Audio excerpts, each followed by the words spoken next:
Hello, hello, hello. How are you guys, Hello. how are you guys Hello. doing? Doing good. Doing good. Did you recover from our last week majorly brain intensive session? I'm still not recovered from that. No, I haven't either. That was I a have lot. I have a feeling that this is going to be the way it's going to be, and that we're going to have to just like reread stuff and try to figure it out, because it's definitely that was Well, challenging. if you look ahead, okay, we're on page 112, 3.2.2.4. And I mean, it's just a wall, just this big A wall of text. It's a wall of text. text, y'all. Look. Yes. Look, this is why we're Crazy. only on chapter 2 or 3. We're on chapter Are we on 3. 3? We're on 3. We have made some progress, but Yes, but I Yeah. keep track of how many weeks we've done it, and this is 26 weeks. So, hey, Lewis. Yikes yeah, is right. yikes. Good to see Yikes you is here. right. I know Lewis. I was just on a call with Lewis. So awesome. Yes. So we are, for those any of you are new and don't know what we're doing here, We don't either. That's right. We don't either. Right. Oh, that was funny. No, Carrie, great minds think alike. that's right. That we do. So we are working through this textbook, and this is a medical textbook. So this We're is inching. not, we are inching our way. This is not a book club, so we do not read ahead. This is a textbook called Ketogenic, the Science of Therapeutic Carbohydrate Restriction in Human Health. And this is honestly a live stream for science nerds and people with really good attention spans, because we read and discuss as we go. And man, it can be very, very, and we've decided we all should have taken a biochemistry class Yes. as a prerequisite. Yep. Yeah. Me especially. At least you guys are nurses. Listen, Carrie, I don't think you realize what level we're actually on. We're very close, Carrie. Very close. He's on board. He said he's going to be listening. All right. Well, so we will apologize ahead of time. Yeah. Because we stumble all over what we read all the time, and we have to go back and reread, and we have to like put it in English up. Yep. Try to figure it out. And I did all the reading last week, so that's not going to happen this week. Yeah, I'll start today. I do have some news I want to tell you. Oh, yes. Before we get started. I think I've decided that I'm going to go back on carnivore. Awesome. All right. Just for a little while. But, before I was only going to do it for 30 days and then 60 and then 90 and then it led to 15 months. So, yeah. So what made you make this decision? The way I feel, like, I know that's super vague, right? But I think most of you guys understand. The joint pain, and I'll probably do a video like talking about all of it. So I don't want to give away everything. But joint pain and then the fact that like so what I started out doing, guys, you all probably don't even know, but I found this lady. I'm gonna answer that. I found this lady on TikTok, and she's the sweetest lady ever. And what she says, I firmly believe that it could like help heal people. And that is to eat all organic. Okay. She does say eat meat though. And she eats as much meat as she wants. She avoids grains, sugar, dairy.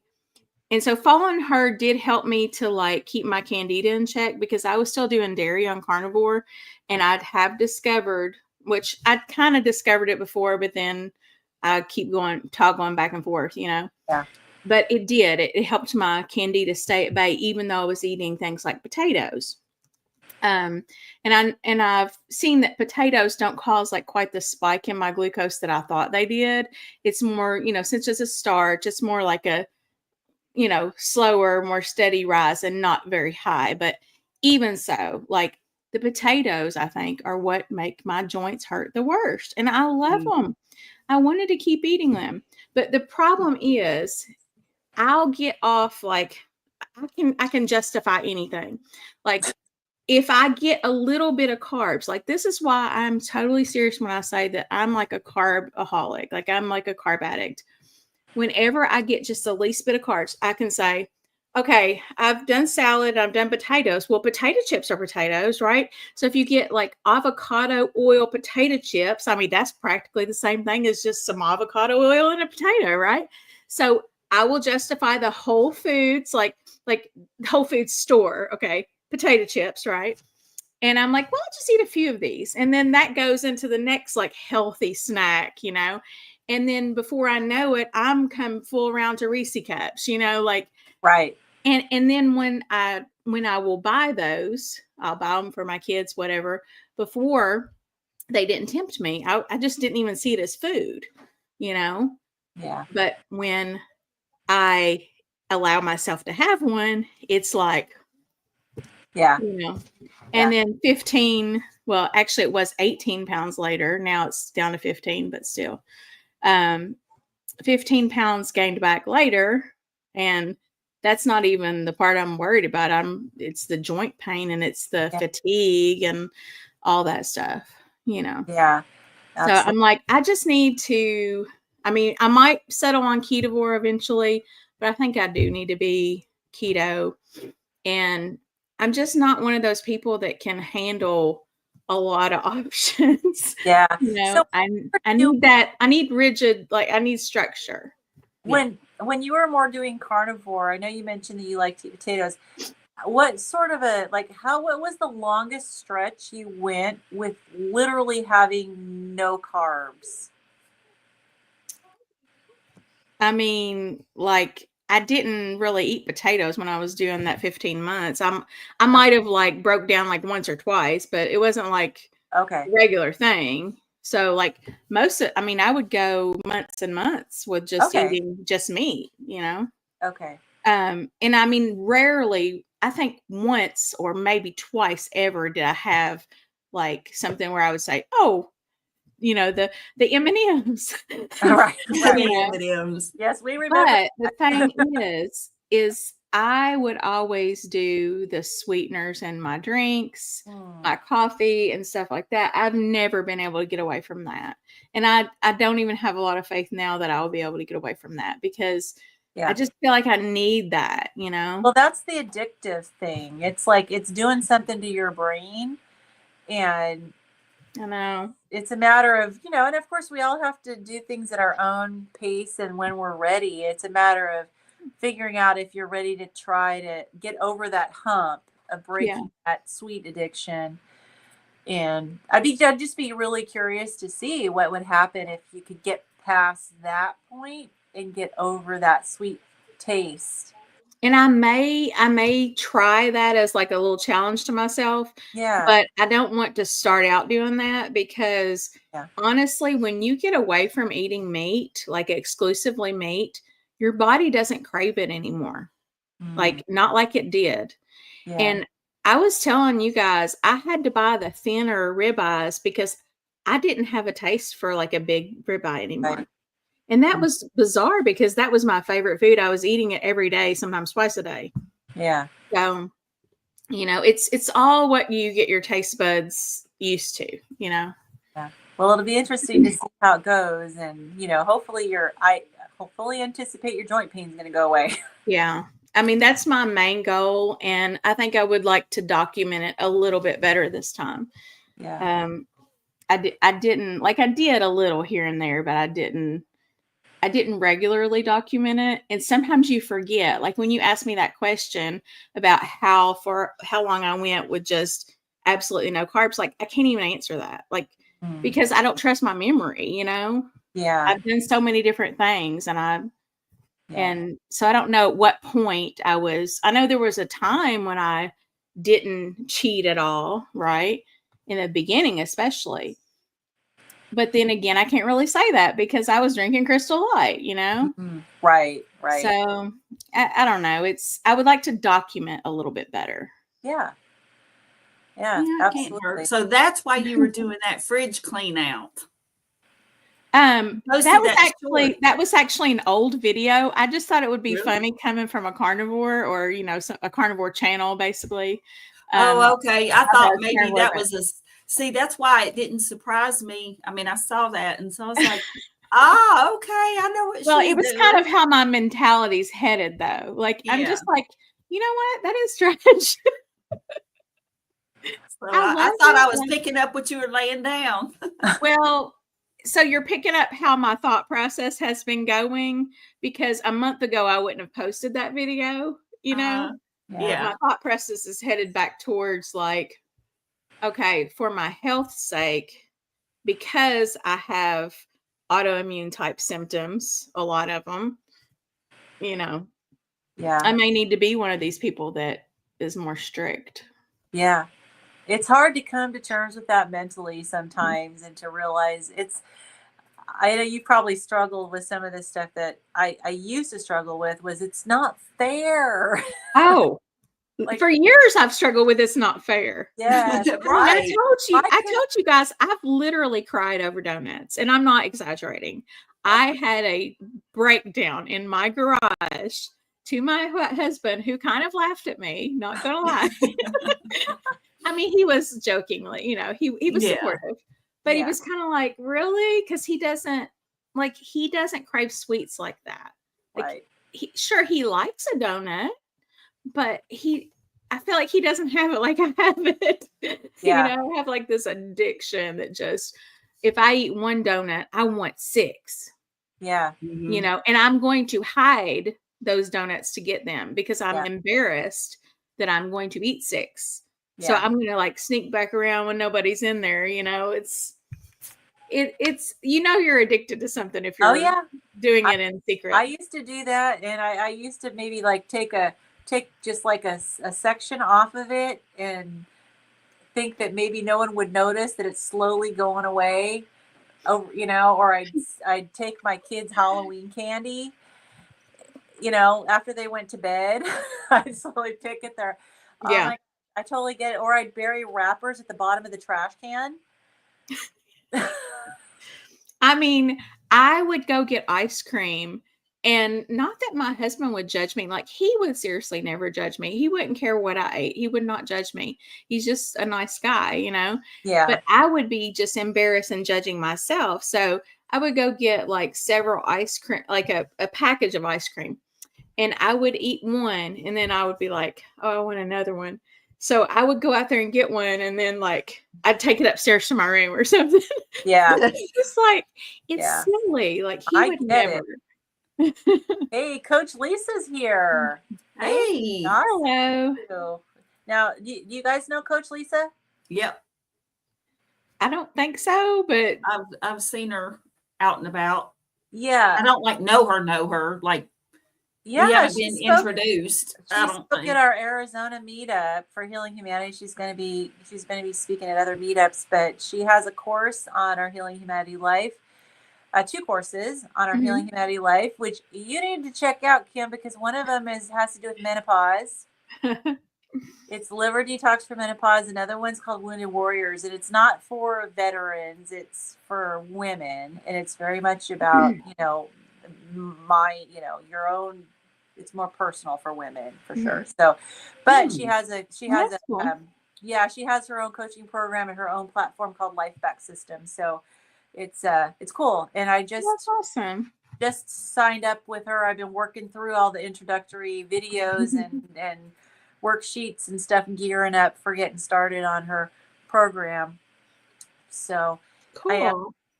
I do have one thing I'm a little nervous about, and if I don't know if she can, maybe text me or something, but I am a little nervous because part of their program involves lemons, and like drinking lemon water, like hot water and lemon. And then she has a liver cleanse that involves like more lemon. And from a histamine standpoint, I'm a little concerned because lemons are like on the 0 to 3 scale of histamine. It's a 2. It's deemed incompatible and causing symptoms, could cause, causing fairly severe symptoms at just normal, quantity. And it also has something called these biogenic amines that compete for the DAO enzyme. And so the DAO enzyme breaks down histamine, and the DAO enzyme will actually prefer these other these amines, and so it'll delay breaking down histamine in the body, which allows histamine to build up. And it's also classified as a histamine liberator. So I feel like it's a triple whammy. So yeah, so I actually have my lemon water, which I've been sipping on, but I've been taking my DAO enzyme beforehand, and so far I'm doing okay. Well, knock on wood. Yeah, but I am a little concerned, and I'm hoping that it's not going to cause any issues, because it's like, I know that from a histamine standpoint, for me with my mast cell disease, the liver health is really important. Poor liver health can make your mast cell worse, but then the histamine foods can be a trigger in the meantime while you're trying to heal your liver. So I'm like, okay, let's see if I can not trigger mast cell issues and get this liver detox done and taken care of. So I'll definitely be keeping you guys posted on that. So all right, awesome. You guys ready to get going? Yeah, I'll go ahead and start. So. Okay. Alrighty. All right. So we are on page 112. If anybody happens to be following along toward the top of the page, it's section 3.2.2.4, Steatohepatitis and hepatic inflammation. Hepatic injury is rarely a primary presenting feature of a high carbohydrate diet. Fatty liver is so common as to be unusual if absent in untreated metabolic syndrome, obese, or diabetic patients.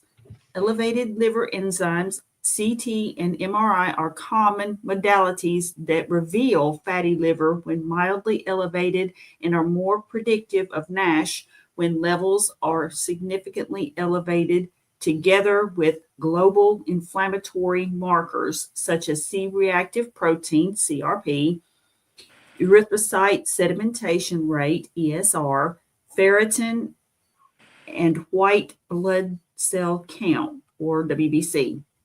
Hypertriglyceridemia, low HDL concentration, and fasting hyperglycemia are indirect indicators of fatty liver. The only absolute way to tell the difference between NAFLD and NASH is by biopsy. Criteria for NAFLD include greater than 5% hepatic steatosis in the absence of other known causes of fatty liver, while NASH is diagnosed by added inflammation, ballooning steatohepatitis with or without fibrosis. The severity of NASH can be evaluated by the degree of fibrosis, scored via biopsy grading 1 through 4, and progression to cirrhosis. Yeah, so a fibrosis score of 4 is cirrhosis. Anything shy of 4 is not cirrhosis, but it still is not good. Right. Yeah. And you're well on your way. Yeah, well, I mean, it depends on how much injury is happening to the liver. So with fatty liver, that is definitely going to lead to cirrhosis if it's not addressed. Mm-hmm. Yeah. Postprandial portal vein concentration of monosaccharides and amino acids are normally high, while lipid concentration is low because chylomicron transport bypasses the portal vein via lymphatic absorption. Hepatocytes are commonly exposed to macronutrient fluctuations after meals and during fasting. The liver is the gatekeeper, preventing these extreme nutrient concentrations from spilling into the systemic circulation and causing injury.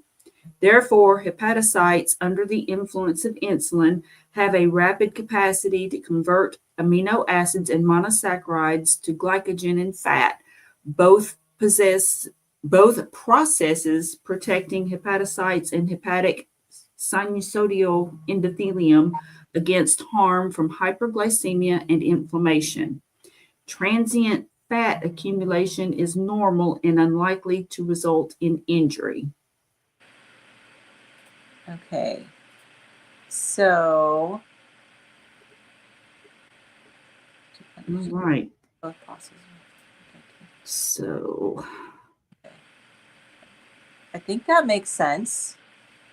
So basically, the liver protects your circulation, your circulation.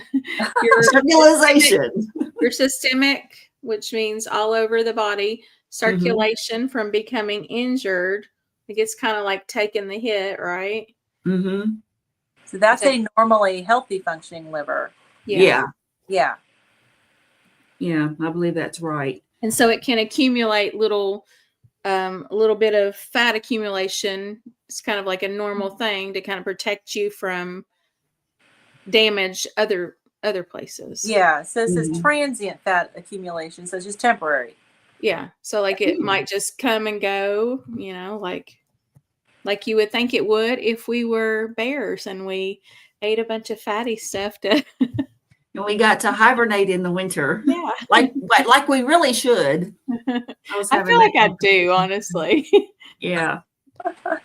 Oh, that's another thing. I've gone back to naps, guys. Like, this has got to stop. I can't. With carnivore, I don't think I napped today for a year and a half. Wow. Yeah. Carbs are wearing you out.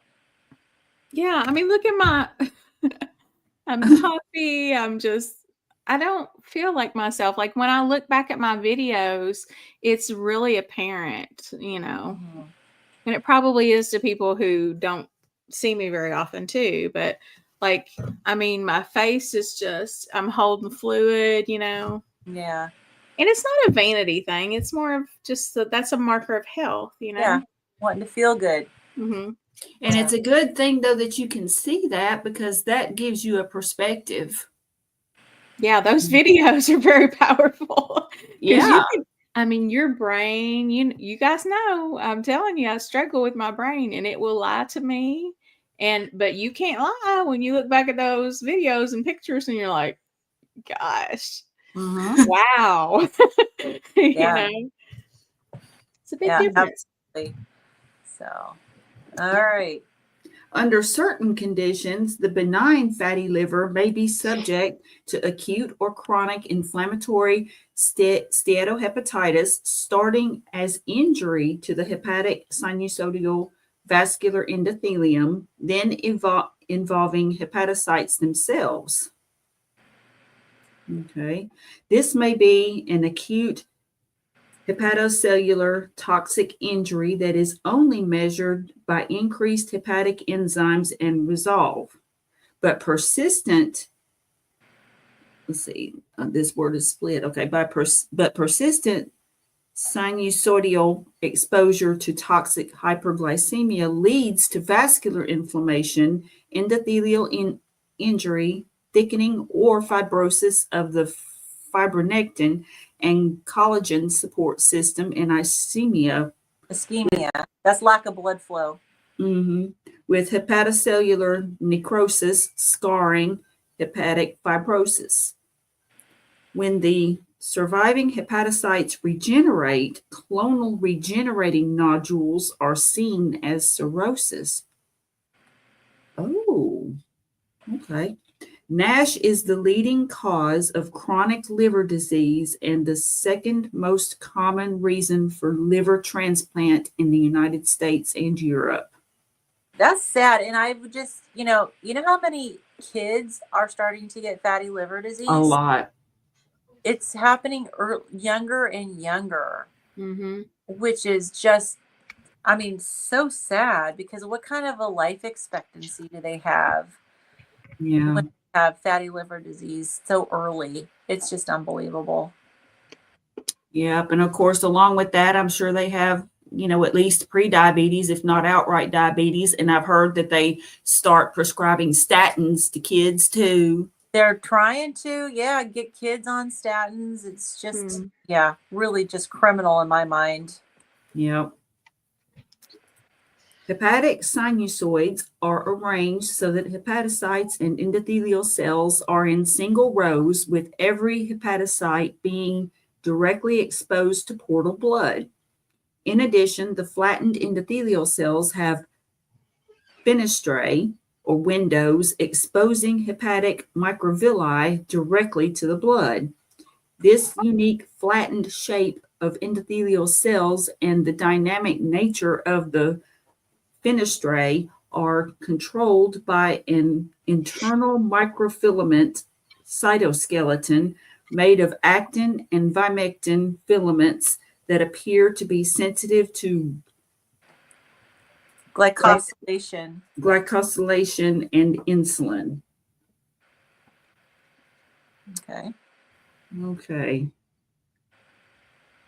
So it sounds like glucose and insulin are, I mean, obviously they're interacting with the cell lining of these liver cells, because that's what I'm reading here. Mm-hmm. Okay. And then let's see. So I guess because of the sensitivity of the, it sounds like it has a lot of exposed surface, like it's flattened Yeah. out. There's lots of little filaments that are coming up to get it. So it's just, as we know, the liver is just like full of like blood and just, it's just very vascular. And so it has lots of open places that are susceptible to, or that are open to take in the sugar and the insulin. Is that what you're getting from it? Yeah. And the liver is definitely incredibly vascular organ. and it talks about being exposed to that portal blood. And then because of those flattened cells, they have those windows that expose the microvilli directly to the blood. So then, so it's just more. So like everything is just like right there, ready to. I just picture things in my mind like little cartoon drawings or something. So do I. Yeah. Like these fingers and just whatever, with little faces like. In the previous paragraph, it talked about the cells regenerating in the liver, and that is one thing that's amazing about the liver is its ability to regenerate. And so it's talking about it regenerating in the context of injury and getting worse, but it can actually get better when you remove that toxic injury. Cells, I mean, the liver can heal itself. And I know that, when I was still working in, GI and hepatology, the doctors were talking, about how the latest research showed that in some people, even cirrhosis can improve. It's not as common, and I don't know if they know why, but it used to be that they'd say, well, once you've got cirrhosis, you're never going to get better. But then there was some research out there that was starting to look like that may not be the case. And it's amazing. Even with liver transplants, like we can do live liver transplants now where someone can donate a portion of their liver. And I've heard of that. Liver, and the liver will grow, and it doesn't grow to be a full size of a normal liver, but it grows enough to where it can be a fully functional liver, which is just incredible. The liver is the most amazing organ. I mean, obviously the brain too, but it's an amazing organ. Yes, it is. So you got to take care of it and look at what we do to it all the time. We expose it to so many toxins. Yeah. Overload it with sugar and some people overload it with alcohol. There's that. Yeah, additives and all the pesticides and all, fructose. Oh, yeah. All right. So under conditions of hyperglycemia, in the absence of lipid infusion, when using an insulin clamp to control monosaccharide concentration, there is rapid hepatocellular glycogenesis and DNL with fatty liver accumulation and dose-dependent alteration in sinusoidal endothelial shape, with rounding up to glycosylation-induced alteration in the actin vimectin cytoskeleton and loss of surface anticoagulant properties resulting in the expression of procoagulant surface molecules and dissociation of tight junctions, creating procoagulant exposure of underlying hepatocytes and triggering the intrinsic clotting cascade. Essentially, microscopically visible diabetic vasculopathy in evolution. Okay, interesting. Whoa, huh? Yeah. So that gives a little bit of like really like cellular level view of what the, glucose, elevated glucose does to the liver. It changes their shape and it changes their function and it changes your clotting. I know that, with people that have liver disease, they're always checking their clotting function. Yeah. Yeah. Explain why. Interesting. Early on, if hyperglycemic, hyperinsulinemic conditions are reversed, fibrinolysis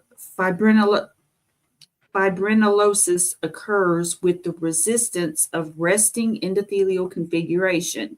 However, under continuous or repeated hyperglycemia, hyperinsulinemia, representative of Chronic excessive carbohydrate consumption. Yes. In other words, eating lots of carbs all the time. I only remember that because of the number of times I said it last week.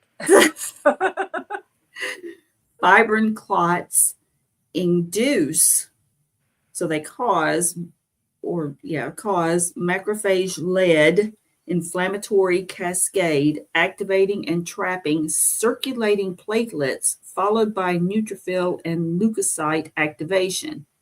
This plugs the sinusoids, leading to irreversible ischemic and cytokine-mediated injury to hepatocytes. Okay, so I have a question. So this is talking about macrophage-led inflammatory cascade. So the macrophages I know in the blood are kind of like, they're the little like Pac-Man, they eat the garbage, right? Yeah. This saying that they are eating the platelets like they're garbage. Is that what you guys are? Induce macrophage-led inflammatory cascade, activating and trapping circulating platelets. Yeah, because usually when you're dealing with the inflammatory cascade and one of the macrophages is one of the things that is sent out there because it's usually it's looking for pathogens, right? It's looking for foreign objects or foreign things in your bloodstream that shouldn't be there. But in this case, it looks like it's triggering that inflammatory cascade and they're gobbling up the platelets. So I know a lot of people do have like low platelets. Liver disease. So it's basically, the way I'm interpreting this, and to put it like into just regular words, it's kind of just like the fibrin cascade, or the fibrin. So that's like what helps to your blood to clot, right? Mm-hmm. So it's just getting, and it's gathering platelets, and it's just gumming up. It's just like, that whole area, right? Mm-hmm. And so of course it's not going to work properly, and then what's going to happen? Then you're going to have like cellular death and stuff from there. This seems like it's like on down the road quite a bit into. Maybe. Yeah, because it says that this is under continuous or repeated hyperglycemia, hyperinsulinemia conditions. Yeah. Mm-hmm. So basically, and then basically your body's trying with those macrophages to,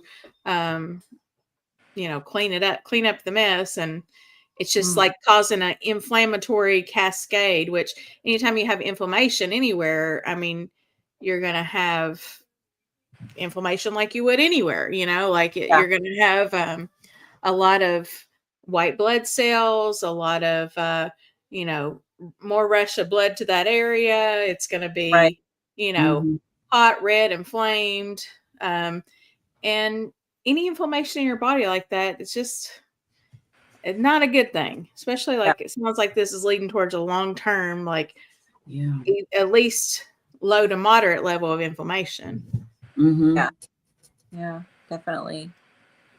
So this can be measured by rising liver enzymes in the blood that represent the transition from NAFLD to NASH. Under these ischemic thromboinflammatory conditions, the hepatocellular environment is similarly affected with progression to foam cell formation. Okay, foam cell. Interesting. I haven't heard that word before. Hepatocellular. I have actually. Have you? Really? I'm trying to remember the foam cells. I remember them talking about that during COVID. Oh, really? I'm going to have to Google it real quick. And you have that in atherosclerosis too. Foam cells are macrophages that have accumulated large amounts of lipids, such as cholesterol and triglycerides, within their cytoplasm. The accumulation gives the cells a foamy appearance under a microscope. That's why they call it foam cells. Oh, interesting.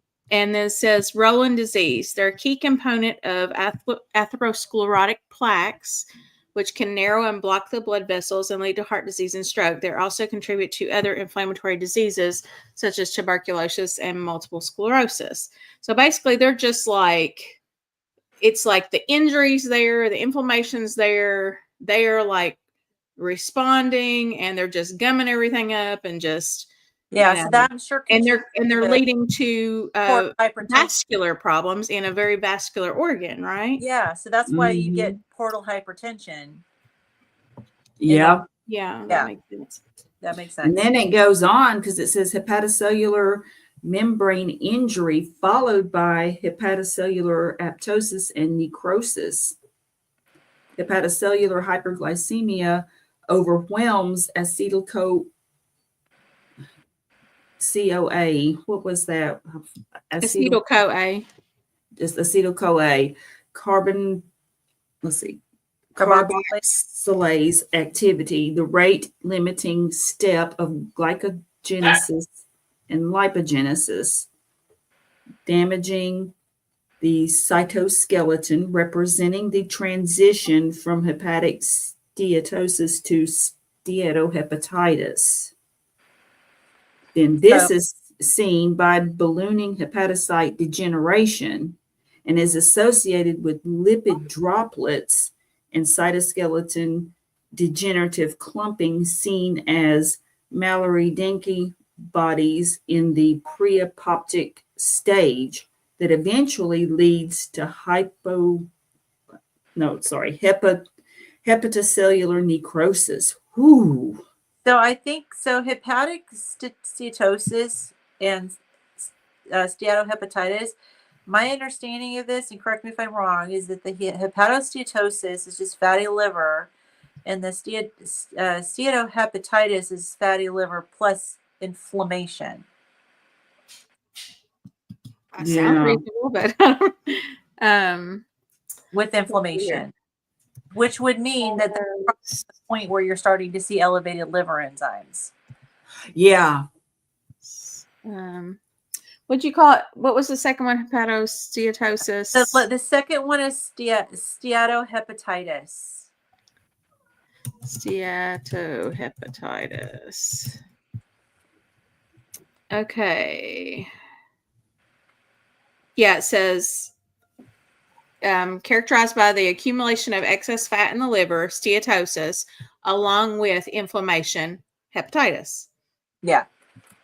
So that makes sense. Any itis is basically inflammation, infection. And it makes sense because I know that we, like when I was working in the hepatology, we had people that had no clue that they had fatty liver disease. They were there maybe for something else that was going on, and they'd get a scan done, and then the doctor would say, okay, look, looks like you got fatty liver. And they would have no elevated liver enzymes, and it was just kind of a residual finding. Yeah. And then there'd be other people who did have elevated liver enzymes, and we'd find the fatty liver as part of the workup to try to figure out like why their liver enzymes were elevated. So this makes sense just from what I remember experiencing working in that department. Yeah, I feel like most people who have fatty liver in its early stages are not aware. Like it's just an incidental finding, on a scan. Yeah. And a lot of times they won't even mention it, evidently. That's crazy. Like I've heard of people actually saying that too, that it was on their report, but apparently it wasn't like, like, what is it, insignificant? There's a term that they'll incidental. use. Yeah, or something like that. It's just this term that like blows it off. I can't remember. Right. Right. Oh, it's like clinically, it's not clinically significant. Yeah, something like that. Yeah. Ridiculous, because I would think anytime you have fat in your liver, it should be considered. I would think so. Like literally everybody. A red flag. And as we know from blood testing, anytime a whole population of people has something, it's just considered normal. It's almost considered normal, Mm-hmm. Right. That's why it's you want to look at your blood test, but don't necessarily think that it's ideal for us if you're in the normal range. That's why I refer to Common Sense Labs instead. Dr. Berry's book. Yeah, definitely. So while this ischemic thromboinflammatory injury may be reversible at first, over time the injury leads to Kupffer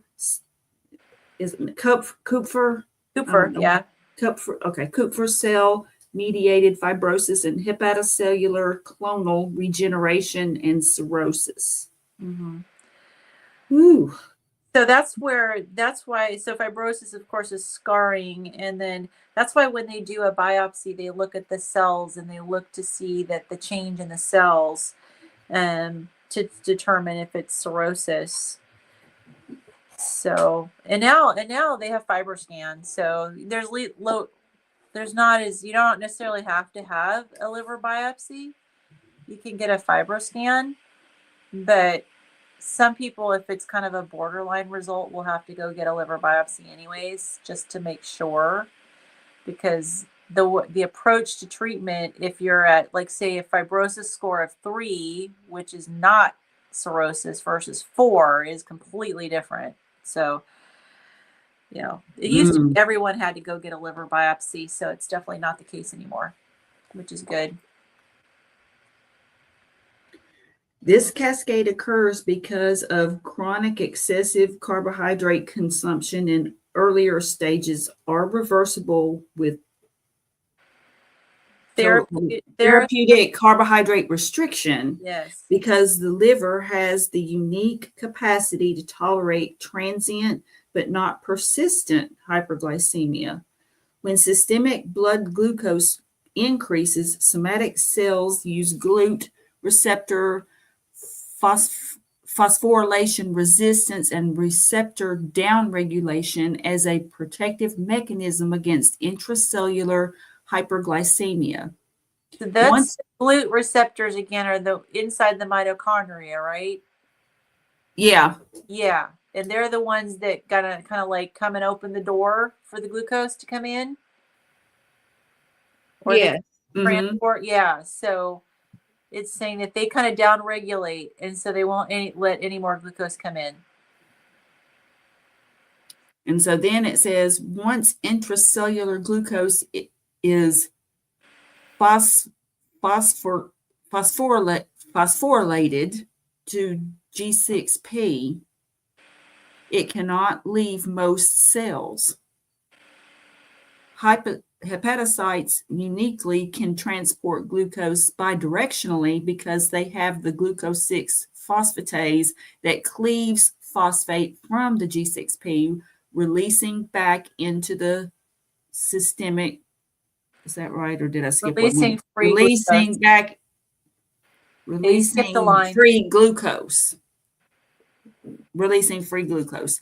Then 3 mechanisms protect hepatocellular hyperglycemia. glycogenesis, DNL, and glucose release back into the systemic circulation. This is critically important because postprandial glucose concentrations are highest in hepatic sinusoids, and glucose enters hepatocytes using GLUT1 transport molecules. Okay. So it sounds like it's back to explaining how the liver's supposed to work. That if it's working Yeah, properly, I think you're right. it has these the three protective mechanisms. So it seems like, and again, this is still Dr. Seawis writing this, right? I don't remember. Yeah, we haven't gotten past what he wrote, and he is so high level in his writing. Mm-hmm. But it seems like he goes back and forth between explaining dysfunction and function. Yeah. And sometimes he's not clear when he's transitioning. Like when he's done with the dysfunction, you know. Right. I'd appreciate him going, okay, now this is when it's not working right, and this is when it is working right. Yeah. So back to what you were talking about with the GLUT receptors, you said on the mitochondria. I think it's just on the cell. Okay, I wasn't sure if my memory was correct. Whether I think that's right. Read about them, I think was in chapter 2. And I didn't remember whether they were just inside the cell or they were specifically inside the mitochondria, or both. So I think it's inside the cell, and like it says it's found in like different tissues too. So I was thinking of the GLUT4. Oh yes, that's what I was thinking of as well. And I think it's just on the cell membrane, if I'm not mistaken. Yeah, you may be right. Proteins that facilitate the transport of glucose into cells. So it's on the membrane. Yeah, so it would definitely not have, and so I don't know if it's inside the mitochondria as well, but it's definitely inside the cell. Transporting glucose in, which makes sense because the glucose can get in there and it can get into the Krebs cycle, right? And start processing. Once again, we need biochemistry. Yes, we do. Or really good memories to remember, because I know we read this. It's like if I see it, I remember, like, oh yeah, you know. But it's so, I don't know. It's just so much information, you know. Yes. Okay. All right. So insulin is the critical driver of these hepatocellular functions, including glycogenesis, lipogenesis, VLDL formation, steroid hormone production, protein and cholesterol synthesis, and glucagon suppression. In insulin resistance, simultaneous hyperinsulinemic and hyperglucosemia conditions occur irrespective of feeding or fasting states, affecting all hepatocellular synthetic pathways as well as release of NEFA. What was that one? That was non-esterified fatty acids. Thank you. And triglyceride from adipocytes that should be blocked by insulin. Okay, can we read that part again? Sure. Starting with insulin. Here's your punishment starting. Insulin is the critical driver of these hepatocellular functions, including glycogenesis, lipogenesis, VLDL formation, steroid hormone production, protein and cholesterol synthesis, and glucagon suppression.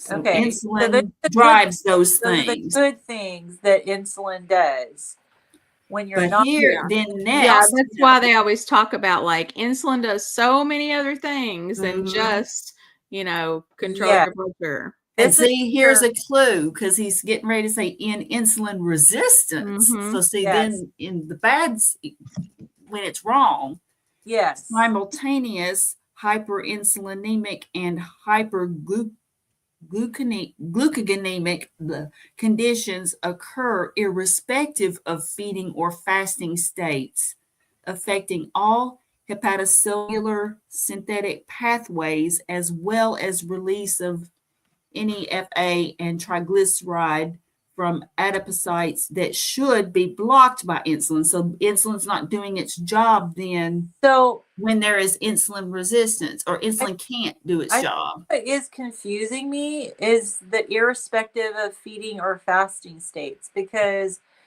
I thought that fasting is gonna help that. So what am I missing here? I think it's Well, saying while that you have insulin resistance. yeah, because insulin resistance doesn't just resolve just because you start eating a good diet. You know, So it takes some time. people's insulin resistance can carry on for a long time. Okay, so he's not saying that you can't improve your insulin resistance by fasting. He's just saying when you're insulin resistant, even when Yeah. you're fasting, this can still Mhm. when you have too much insulin, too much glucagon, you can still have problems. Yeah, it's like when Dr. Berry talks about how, some people have to go even tighter with their control, Yeah. or with their carb restriction, because they have such severe insulin resistance that, I mean, any amount of carbs is going to really be too many, Yeah. You just need to get it down so low so that your body just burns through all that eventually, right? Yeah. Yeah. And it does take time. Yeah. So I think that's, yeah. And then I feel like that's another reason why it can take so long for people to become like fat adapted, Mhm. or like even in ketosis, like even in a good steady ketosis, it can take varying lengths of time. But I mean, I don't even pretend to entirely understand it, but I do know that like I think your body's just like so used to being in that insulin resistant state that it kind of just reverts to that, and it's damaged and a lot. Your mitochondria are damaged, Yeah. Okay. So this perpetual sinusoidal hyperglycemia prevents endothelial repair and leads to progressive fibrosis.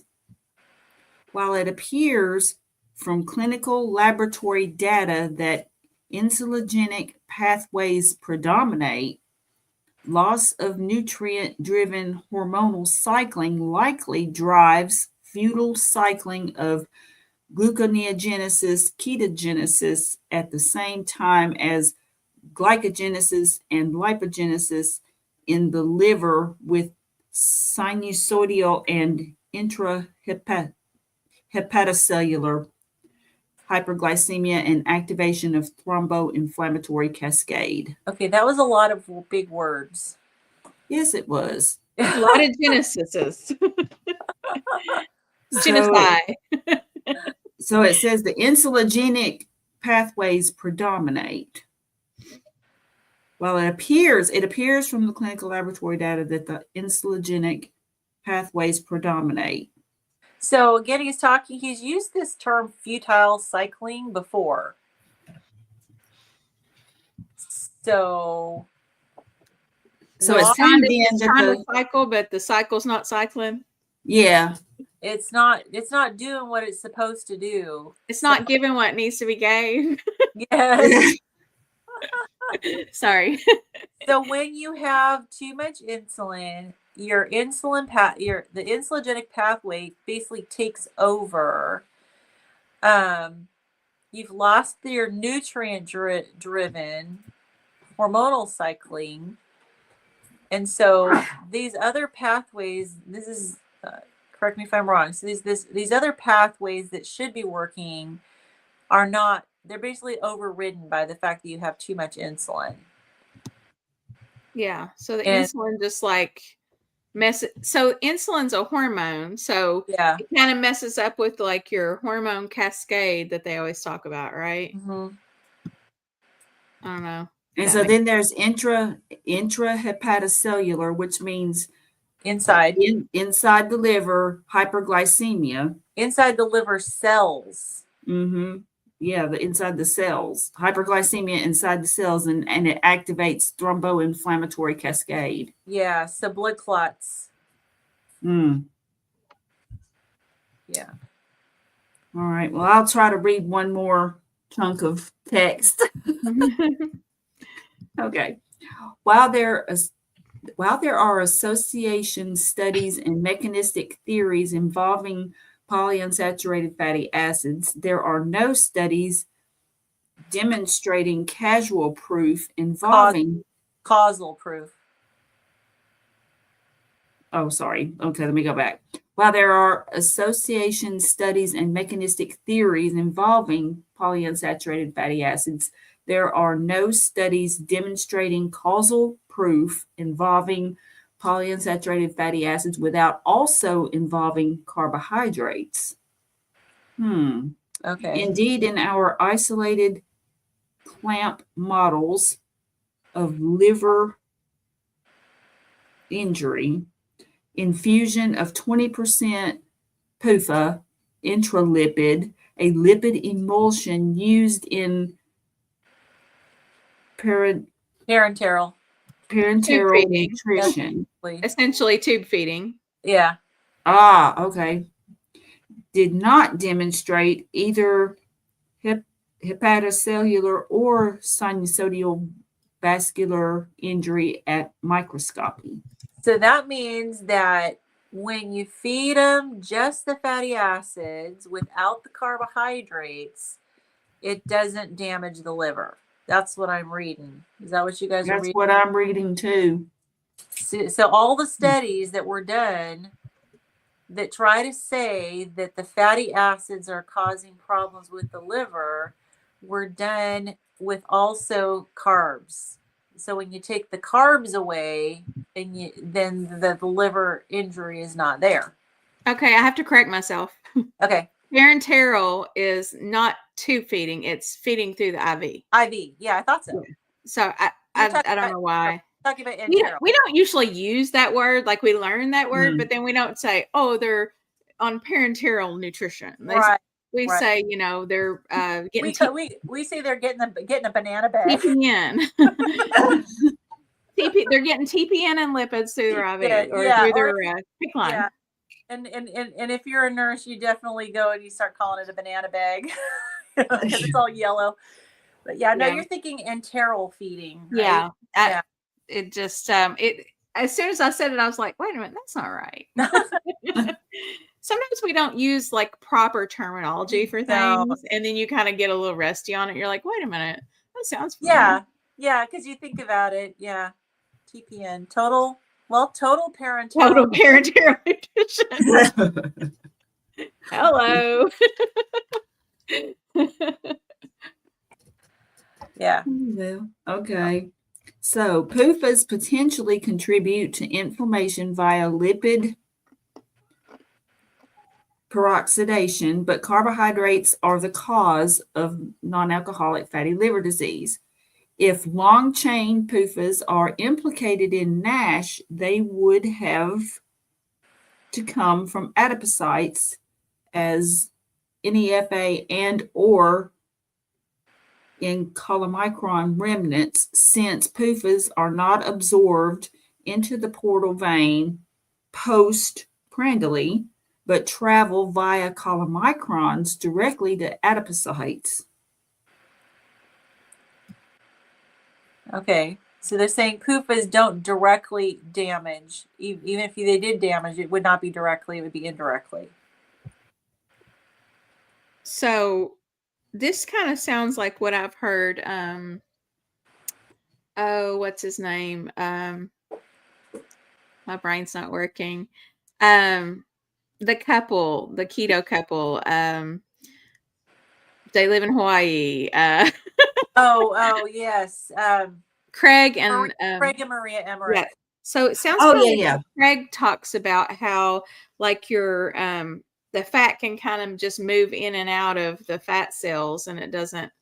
Does that make sense? Is that? because it says that it was bypassing and going directly to the adipocytes. Yeah, it's not absorbed in the portal vein, but it's delivered with these chylomicrons right to the fat cells. Mm. So if there is an issue with PUFAs, it's not because they directly get into the liver and cause problems. They would be, I think they're saying that they're indirect coming from the fat cells. This is so above my head right now. Yeah, I think Yeah. we could probably read till the end of this little paragraph, and then we might have to like absorb. You know what I mean? I'm just reading that it doesn't directly injure the liver. You can't prove that PUFAs directly injure the liver because they don't even get directly deposited in the liver. So it goes on to say then that postprandially the liver is exposed to portal vein absorbed medium chain triglycerides that paradoxically appear to have a protective effect. So chronic excess carbohydrate consumption results in uncoupling of pancreatic hormonal cycling and persistent hyperglycemia that results in NASH and leads to fibrosis and cirrhosis.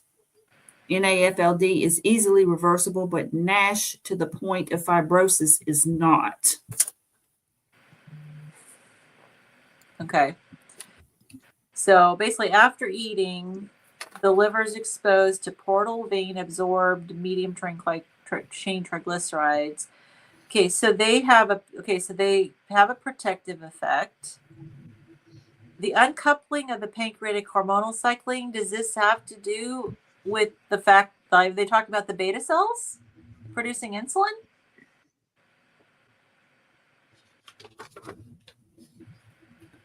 That the more you eat carbohydrates, that the more your beta cells aren't responding properly? I wish he'd say that. He doesn't seem to clarify what that means. I don't know. All right, Dr. We need Dr. Right. My brain's not working. We just need Dr. Sivas. He needs to come on here and explain. Dr. Who wrote? Our doctor that I was. Oh, our Dr. Nelson? Yes, we need Dr. Nelson. Yes, we need Dr. Nelson. Dr. Nelson, where are you? Dr. Nelson would just put it very simply, and he would just be like, "This is all it means." Insulin. Yeah, he would just give you like the one sentence summary, the bullet point. That's what we need. Yes, his bullet points. Exactly. You know what we need to do? We should like copy and paste that whole text into AI and have it like translate it. Like tell it. Oh, good idea. Except, I'd have to do it as far as like take a picture. Well, yeah, you can take a picture. We can take a picture and do it. Load the picture. I wonder if I could do it right now. But okay. Give it a try. Tell it to do it for dummies. Just say put this at a middle school level. Yeah. Yeah. I don't know if I'll be able to figure it out or not, but yeah, we'll see if we can break chat GPT. Have it go. I'll have to do this at a later time, I'm sure, but yeah. That is a good idea because that could help us see if we're interpreting this properly. Yeah, like seriously, we need somebody with a degree or chat GPT. Yeah. Well, even if we ask chat GPT like to interpret what does it mean? CCC results in uncoupling of pancreatic hormonal cycling. Like, yeah. What does that mean? Yeah, that's what we could do. Yeah. Definitely. Okay, so let's see here. Summarize text from image. Let's see. Did you tell it to summarize it for dummies? Well, I'm just saying summarize text right now. Okay. I don't know that it's user error. I don't really know how to use it, but So But I yeah, usually, with a picture, I usually ask it to create. I mean, I'm not in chat. I'm just like on Google. Oh, okay. All right. I bet you I Chat could do it. GPT. Yeah, I've done it in chat before where I've taken a picture of take photo. All right. Let me just gonna take a photo of, if I can do it without my shadow. Let's see.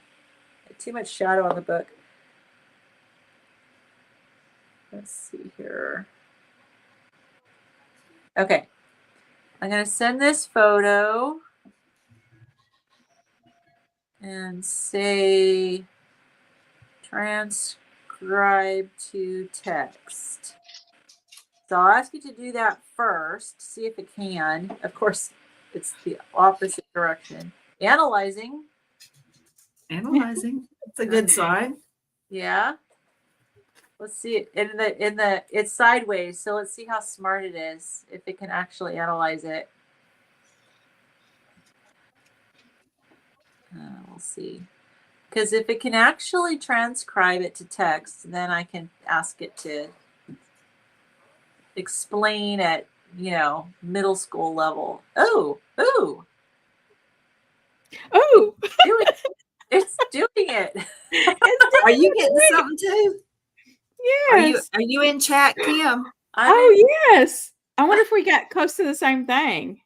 Well, right now it's just transcribing what I gave it. Oh, no, I told it to explain this to me in simple terms. Oh, okay. And it says this text discusses liver conditions, specifically NAFLD and NASH, and how different types of fats and carbohydrates may contribute to these diseases. Here's a breakdown of the key points in simpler terms.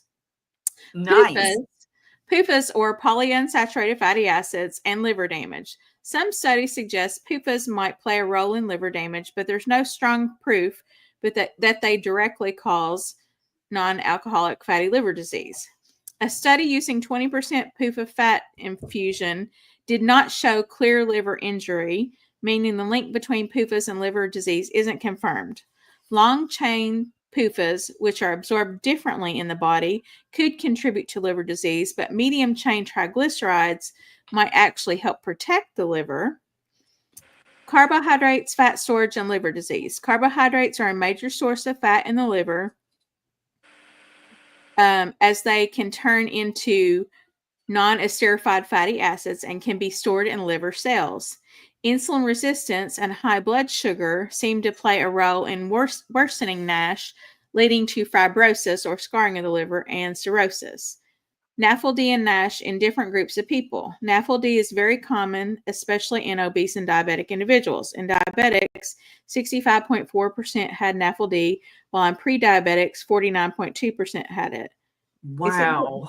I think it got some more of the, like it didn't just get just that paragraph. NASH, the more serious form of...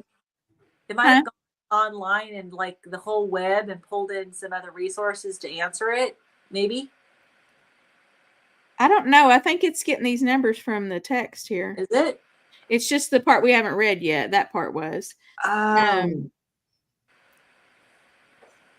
I think we'd have to do so it says key takeaways.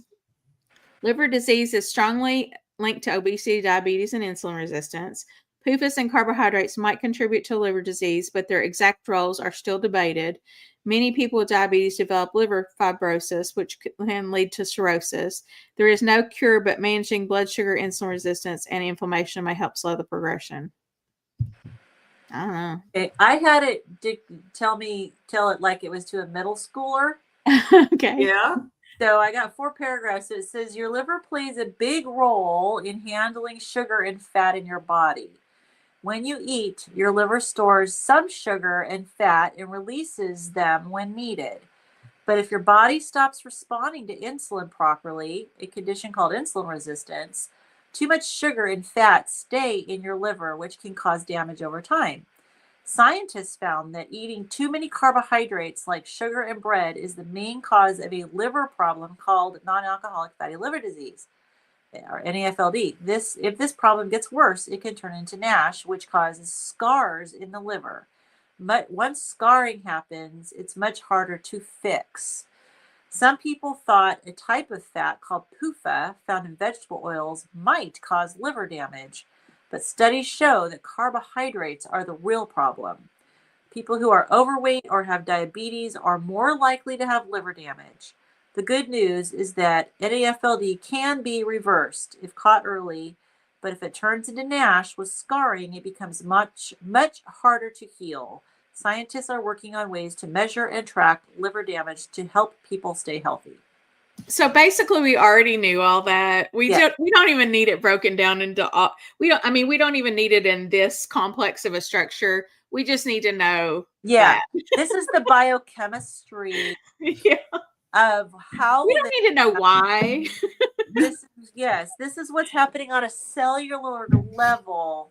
That's what we already know is happening. Yeah. And I think that part is a little over our head, to be quite honest. But yes, I think so too. Well, we're trying to see. So we've got like another couple pages with him, and then we're going to be talking about metabolic syndrome written by somebody else. Yeah. So it'll be interesting to see whether or not the understandability improves. Yeah. So, okay. So you guys want to just like stop in the middle of this section and pick up next time? Yeah, I think that's actually a good stopping point. Okay. So you stopped after, like, the next one is in obesogenic patients. Yeah. Right? Okay. I'm just going to put my little marker right there. Okay. And all right, we will. So maybe we need to take the picture and let ChatGPT make it simple for us ahead of time so we can have it all ready just in case we need it. Break this down into something we already knew. That's great. So do you guys have like ChatGPT on your phone? Yeah. Is that what you're I don't know. I never did install it. I mean, what do you have to do to install it? You just like go to the app store and then you just get it? Yeah. And then there's like a free version and then there's like a paid version, I think, but I just have the free. I don't use it that often. I have the paid version because I use it for a lot of stuff that I use the paid features a lot. So I have a question. You know that version where you can get it to where it talks to you like in an actual voice? Do you have that version? Yeah. You do?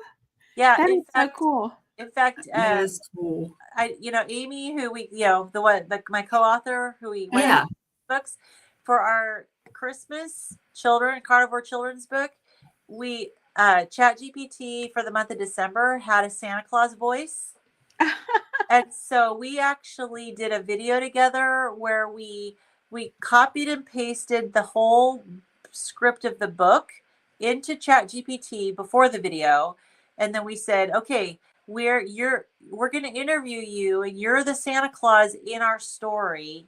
And, and so we basically got him all ready to go. And then we interviewed him on the video. Oh, that's cool. So he was answering our questions in the Santa Claus voice based on the story. It was fun. I love it. That's so cool. Yeah. I've been watching like on TikTok, there's a guy that has and it has its own personality. It's so wild. Like the way it talks and stuff, it has like it'll say like witty little comebacks and stuff. You can tell it. Look, you're being too serious. You can say, I want you to be sarcastic, or I just want you to be like a lot funnier. And you can kind of train it to have the personality you want it to have. He'll say like, tell us this and be brutal, Yeah. Yeah. It's really funny because like Amy uses it all the time, and she has an English woman's voice that she uses, and she's named her Lady Chattington. And she's trained her. Oh, that's adorable. Lady Chattington to call her Queen of the Spurs. She lives in Texas, right? And so it's so funny when I listen to her, and she'll go, hey, Lady Chattington, are you there? And the voice will come on and go, why, yes, Queen of the Spurs. How can I help you today? Oh, that's adorable. I'm going to have to get into this now. Yeah. Yeah. Yeah, and she's trained her lady Chattington to know me as the Tulip Queen. We decided that because my birthday's in April, and in April it's tulip season here in Washington. Oh yeah. We have tulip fields. And so I just decided, okay, I'll have her call me the Tulip Queen. Well, that is too cool. I love this. See, Yeah. a lot of people hate AI, but like I love it. Like it's just to me, it kind of reminds me of when the internet first came out, and I was like, oh my God, I just see possibilities everywhere, and it's Yeah. almost overstimulating, but I love it at the same time. It's amazing what you can do. It So really Yeah, is. using it as a tool is great. I just don't want any kind of electrodes implanted in my head or anything. Oh, Lord. yeah, as long as it's something I can set aside. Yes, external and something that you can make a choice as to, you know, I don't want any kind of Electrodes in your head. things. Well, they've got all this stuff now, like with the AI, where like there's people that can play video games with like these chips in their head. Yeah, they're talking And about I'm like, can, yeah, like, no. so you don't even need a device. Right. Yeah, no. I And I'm like, that ain't happening. No. I don't need the whole World Wide Web in my head. Exactly. Can you imagine? That would drive me insane. That's insane. That means every single thought you have, like I already swear that my phone is reading my thoughts, because sometimes I'll think of something and next thing I know I'm getting an ad. Exactly. Yeah. In your head. So I watched a show about that. I can't remember what it was, but it started to make sense after I watched this. And it's talking about like it's basically like using predictive models, like predictive text would be, right? If you're typing. Right. So like they would say, okay, we figured out that this person is a middle-aged woman, and you know they're kind of put you in a box, like as far as she likes this and this, so we think you might like yellow umbrellas. Profile follow you. Yeah. So because these other two ladies, they're like her, liked yellow umbrellas kind of thing. You know? Right. Yeah, I know it looks at everything. It looks at like who your friends are and what things you tap on, and yeah. Oh, before we go, I wanted to ask you guys if you have seen this Dr. Chafee, his 2 days ago. Okay, you guys have got to watch this interview that he did. It's like, if you were to say, give me one video that summarizes everything we've heard from all the doctors, I would say it would be this video. What video is it? It's called Medical Lies, Exposing Criminality and Corruption Within the Medical Profession with Dr. Don.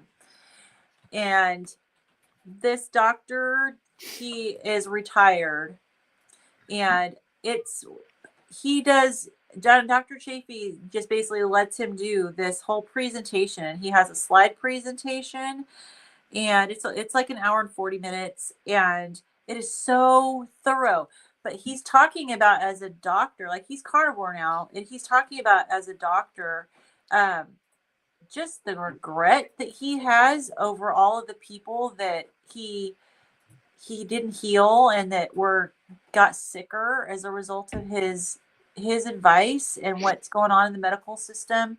He wants to sue. I don't know if he wants to sue the medical boards or whatever. He wants to start putting lawsuits out there. And he mentioned something about holding doctors accountable, not just for what they do, what they know and they're taught, but what they should have known, which I thought was really interesting. But because he said, look, we should have known that what we were doing wasn't helping, and it was only making things worse. Well, I've often thought that, like, why are they not getting this, you know? Right. Why are they just it's like, you know how they say doing the same thing over and over when you're getting bad results is like the definition of insanity. Yeah. That's the definition of what we do in our medical system. Yeah, with concerning a lot of things. Right. And if you look at these metrics that are supposed to be, used to show whether or not you're being successful, like how long do you have to go where they're not panning out before you decide to make changes and evaluate what's going on, you know. Excuse Yeah. me. But his slide presentation it covers so much of like all the stuff. So it's almost like he took all this material and put it all into one slide presentation. It's really excellent. Oh, that's cool. Yeah, I'll definitely watch that. How long ago did that come out? Because I watched something, or I watch stuff in my sleep all the time, or I listen to it in my sleep. 2 days ago. And it's I think I saw it on my feed. I think I did. I would say for anyone, if you want to share one video that covers it all, this would be it. It was so good. Has YouTube changed something? I'm having trouble finding my they did change something. I've noticed. I'm having trouble finding my watched videos. Like, oh, interesting. I just texted it to you guys. Oh, good. Thank you. So I'm trying to see if I've watched it. Yeah, like I said, it was just 2 days ago, and I've just been like really the doctor's kind of staying a little incognito. He said he right now doesn't want a target on his back, and I'm sure it's because Dr. Chafee mentioned that the two of them together had been talking about starting some lawsuits.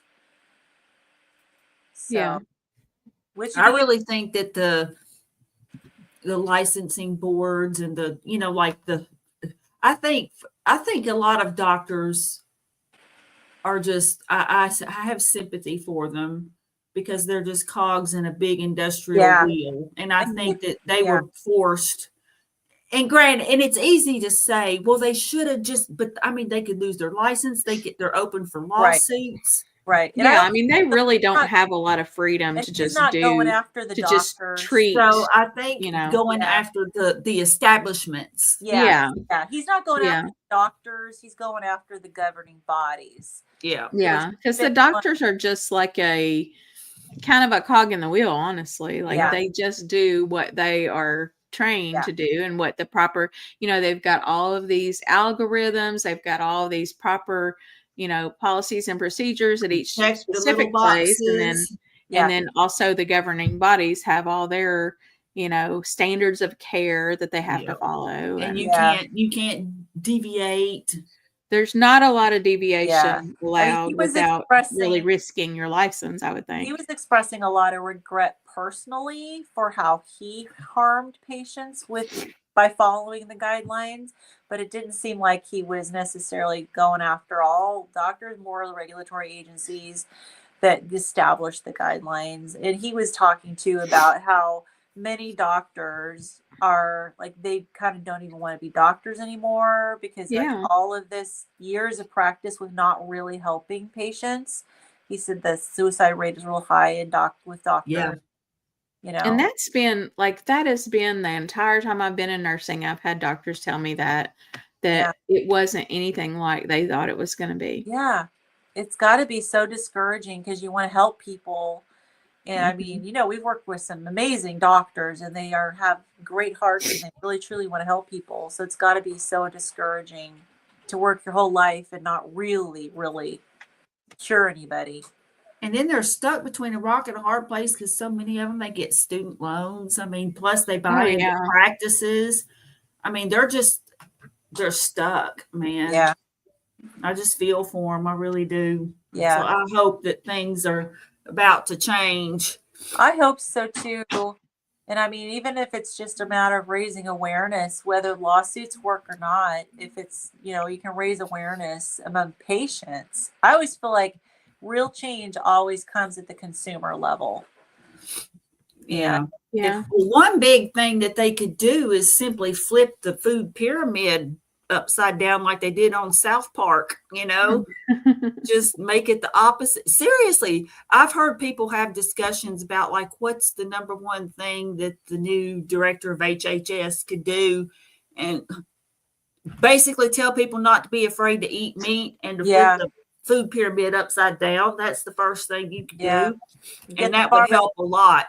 Get the drug commercials off of the TVs would be nice too. Yeah. And I think if you did those two things right there, that would help a lot. The Karen's is sad. Yes, it is sad. Absolutely. So awesome. Well, watch that video when you guys get a chance. I will, for sure. Really- Thanks for sharing. Like I said, thanks. I think I saw that on my feed, and I'm glad that you reminded me of it. And that one, oh man, Ben Bickman, I just love him. It was amazing. I listen to him as I go to sleep every night, and then I end up on like Chafee or somebody. I'll wake up in the middle of the night to turn over, and it's like, somebody completely different. Yeah. He had a wonderful interview with Dr. Jordan Peterson too, that you Mhm. might be interested in. Yeah, I sent you guys that one. Yes, you sent Oh, that. did you? I haven't watched it yet, but that's on my list of to watch. So Yeah, that is awesome. a great. Very That is a good. great one. Yeah. Good. All Well, right. I am so glad that we had some folks joining us today. It was a lot of fun, and It's a I'm lot. glad you put up with my word stumbles. It takes a lot of patience to do this, so we figure we're going to be doing it till we're 100. Yeah, We might understand it before sometime in the process. Hopefully. but at the very least, it's exposing us to different words and technology, and then as we hear others talk, like in other videos, we'll recognize a word or two, and it'll tie it into a concept. So, I mean, I don't think I could ever take an exam on this, but I think it's doing me a lot of good to participate, though. I just like hanging out with you guys anyway. Yeah, exactly. And I feel like the whole book is not going to be this just like difficult to read, This section is definitely challenging. So I do think, since it was written, I mean, you guys remember the pages at the beginning where it shows all the authors? Yeah. There's a ton of authors, so you know that not everybody is going to have the same level of writing. I mean, the list of contributors is 2 pages long. Yeah. So fingers crossed, hopefully it's going to be easier the next author that we come to. Yeah, I'm sure it will be. I think those walls of text are just kind of intimidating. I think if it was even just broken out into some smaller paragraphs, it might be. Give me some pictures. That would help. So yeah, for sure. I'll ask ChatGPT to create some pictures that would go with it. That would be interesting. In your spare time, Lynn. Yeah, all that spare time you got. It's Chat that's got to do all the work. Yeah. All right. Very good. Well, I will, I guess, end it now, and we will be back in a week. Yep. And hopefully our brains will have aired out, and we'll be ready to continue on. So thanks everybody for joining us. I'm going to go ahead.